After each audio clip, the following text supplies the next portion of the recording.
Finally ભાઈ પ્રિન્સભાઈ મને તૈયાર કરી નાખ્યું છે કટ કરવા માટે, એટલે કે હેર કટ કરવા માટે. તો ચાલો આપણું કટિંગ ચાલુ કરશું. ચાલો કન્ટિન્યુ. ગાઈઝ, મહાદેવ રાજકોટ આવીને ડાયરેક્ટ વ્લોગ ચાલુ કર્યો છે. એનું રીઝન એ હતું કે મારી અને પલકને વચ્ચે થોડોક ઝઘડો થઈ ગયો, પછી પર્સનલ થોડીક ઇશ્યુ હતી, એટલે પલકને ડાયરેક્ટ મૂકવા માટે આવ્યો. Hey guys, welcome back to my YouTube channel. બધાને મારા હર હર મહાદેવ. ભાઈ સાચે કાલે જે અમે લોકોએ કીધું હતું ને કે ભાઈ વહેલા ઉઠી જશું, ન ઉઠાણું, બલકે 9:30 ઉઠાણું અને તૈયાર થયા, નાયા ધોયા તો 10:30 થઈ ગયા. મહાદેવને દીવા પણ થઈ ગયા. નાસ્તો મારો આજે સ્કીપ થઈ ગયો છે. ચોરાના ઘરવાળાની ચોરી બને છે. હે, ચોરાની ઘરવાળીને ચોરો બને છે? ચોરાની ઘરવાળી બને છે આજ, એટલે કે ચોરી. એનો કહેવાનો મતલબ એ ચોરીનું શાક બને. ચોરી ચૂપકે ચૂપકે. આનું શાક કોઈ દી બનાવ્યું નથી, કેવું બને રામ જાણે. ફર્સ્ટ ટાઈમ છે. હું કે બોલો. આમ તો સુગંધ તો સારી આવે.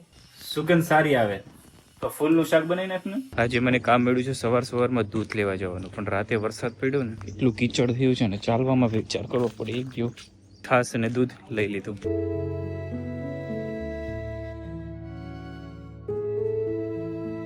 ગાઈઝ, મહાદેવ રાજકોટ આવીને ડાયરેક્ટ વ્લોગ ચાલુ કર્યો છે. એનું રીઝન એ હતું કે મારી અને પલકને વચ્ચે થોડોક ઝઘડો થઈ ગયો, પછી પર્સનલ થોડીક ઇશ્યુ હતી, એટલે પલકને ડાયરેક્ટ મૂકવા માટે આવ્યો એમના મમ્મીના ઘરે. તો એમના મમ્મીના ઘરે મૂકવાને અત્યારે બેઠા હતા, અત્યારે સુધી 6:30 જેવું થઈ ગયું ને હું અત્યારે એકલો એમને મૂકીને જાઉં છું ગામડે.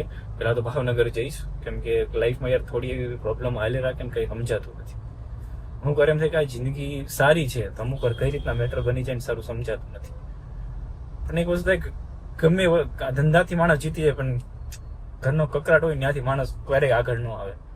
બટ કંઈ વાંધો નહીં, હું એમને ઘરે મૂકી ને અત્યારે જાઉં છું મારે હેર કટ કરાવવા માટે. હેર કટ કરાવીને હું ભાવનગર નીકળું છું. પલક એમના મમ્મીના ઘરે રહેશે. હવે કઈ નહીં, ચાલો મહાદેવ કરે ઠીક.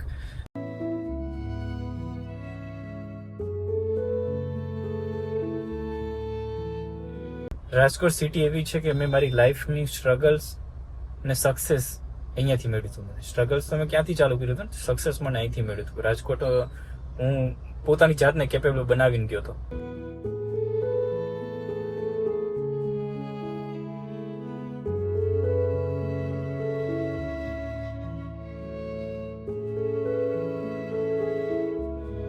જ્યાં હું હેર કટ કરાવું છું બોનાન્જોમાં, ત્યાં પહોંચી ગયો. ટ્વિન સ્ટાર બિલ્ડિંગ આ બિલ્ડિંગ છે અને બોનાન્જો ત્યાં આગળ છે, જો મોટું લખ્યું છે. પહોંચી ગયો બોનાન્જોમાં. હેર કટ કરાવી નાખું અને દાઢી કટ કરાવી નાખું.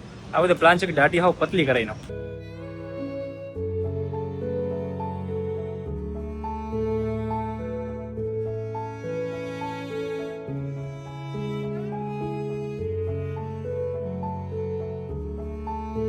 હેર કટ કરાવતા કરાવતા મહાદેવના ભજન વાગે, સોંગ વાગે, સાંભળતું રહેવાનું, મગજ શાંત રહે. ભાવનગર પહોંચતા મને એવું લાગે મારે છે ને 10 વાગી જશે, કેમ કે રાત તો અત્યારે થઈ, મારે હેર કટ પણ નથી થયા. ગાઈઝ, હેર વોશ થઈ ગયા, કમ્પ્લીટ થઈ ગયું અને કોપીરાઇટ નો આવે એટલે સોંગ પણ બંધ કરાવ્યા. પ્રિન્સભાઈ મહાદેવ આપણા હેર કટ કરે છે પ્રિન્સભાઈ, અને બહુ મસ્ત કટિંગ કરે છે. અને હું જ્યારે પણ આવું ત્યારે પ્રિન્સભાઈ પાસે હેર કટ કરાવું છું. તો ચાલો આજે આપણું કટિંગ ચાલુ કરીએ. ફાઇનલી ભાઈ પ્રિન્સભાઈ મને તૈયાર કરી નાખ્યું છે કટ કરવા માટે, એટલે કે હેર કટ કરવા માટે. તો ચાલો આપણું કટિંગ ચાલુ કરશું. ચાલો કન્ટિન્યુ.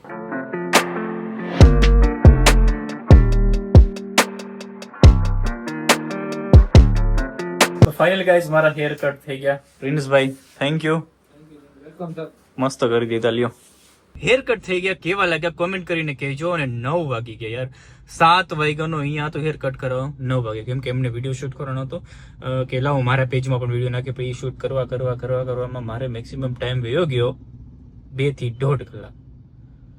7, 8, 9 વાગી ગયા, 2 કલાક થઈ ગઈ. હવે 9 વાગે હું નીકળીશ તો પહોંચીશ કેટલા વાગે? 12 વાગે. જમવાનું બાકી છે. હજ તો પાછો એકલો છું, ખાવાના ઠેકાણા નથી. શું કરીશ? ક્યાં જઈશ?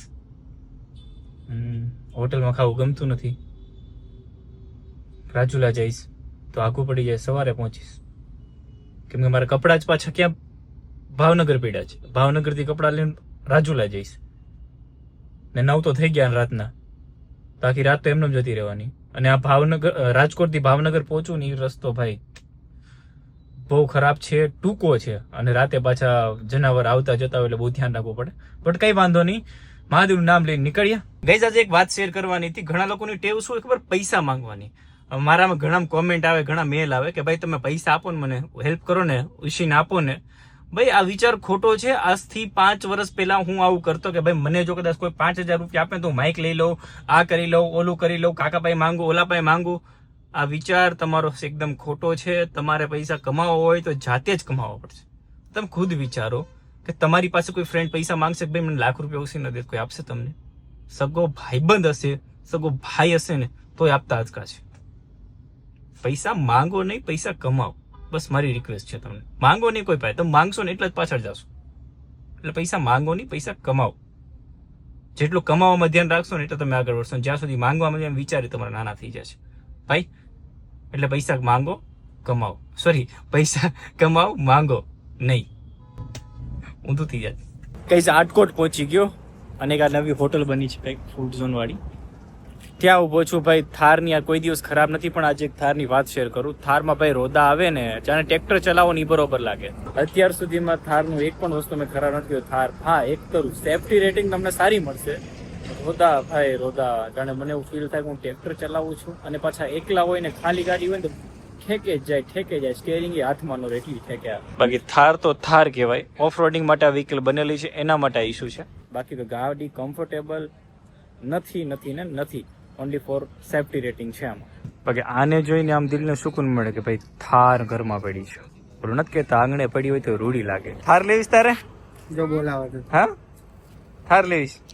આવી જશે. મોટો થઈને ભણીને આગળ વધે એટલે થાર આવી જશે. છોકરો એમ કે મારે થાર લેવી છે, પણ એમના પપ્પા એમ કે અમે ક્યારે થાર લઈએ કે અમારી ઓકાત નથી, અમે કેમ લઈએ અમને નથી ખબર. આપશે ભગવાન. રેડી પડી ગયો ફોટો ડન. નવી હોટલ બની છે, પહેલી વાર એકલો જમવા જાઉં છું. ભૂખ તો બહુ લાગી, પણ મેં પનીર ચીલી મંગાવી છે. બાકી અહીંયા સબ્જી છે ને બધી પનીરની અને ગુજરાતી છે, પણ ગુજરાતી મને ભાવતું નથી વધારે. મહાદેવની દયા છે, ગુજરાતમાં ગમે તે જગ્યાએ જઈને કોઈક ને કોઈક ઓળખીતું નીકળે. હોટલના માલિક ઓળખી ગયા, જબરદસ્તી એમને કંઈક જમવાનું મંગાવ્યું છે. તમે કઈ જમીન જાઓ અને કેવું લાગ્યું મળીને જજો. 10-15 મિનિટ તો સાથે બેઠા પછી ગયા. આજ તમારી પૈસા કાંઈ ન કાંઈ નથી ખબર, પણ આ કાંઈ છે બસ. ગાઈસ પનીર ચીલ્લી આવી ગઈ આપણી. બસ ખરેખર ગાઈસ મેં જમ્યું ને બહુ મજા આવી. પનીર ચીલ્લી ખાધી પણ દિલને સુકૂન મળ્યું. કન્ટિન્યુ ભાવનગર જશું. પેટ્રોલ પંપે ઉભો તો ટાંકી ફૂલ કરાવે એવી. થાર સેફટીમાં આવે ને એટલું, પણ પીવે પણ એટલું. આજ કમસે કમ 10 થી 11 ની એવરેજ આપે. 4362 રૂપિયાનું. પેટ્રોલ પંપ વાળા ભાઈ કે તમે ધીમે ધીમે આપજો. પેટ્રોલ પંપ વાળાને ક્યાંથી ઉપાધિ થવા મળ્યો મારી. સબસ્ક્રાઈબર હતા એટલે ઉપાધિ તો થાય ને.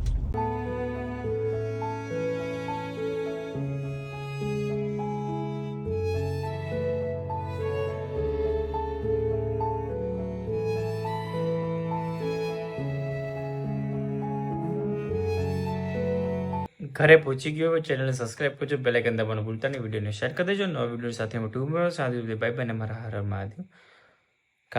કાલે બ્લોગ સારો આવશે. કદાચ લબાસો ભરીને ગામડે જવું પડશે ને બધી, જેટલા પણ કપડાં છે એલા લઈને.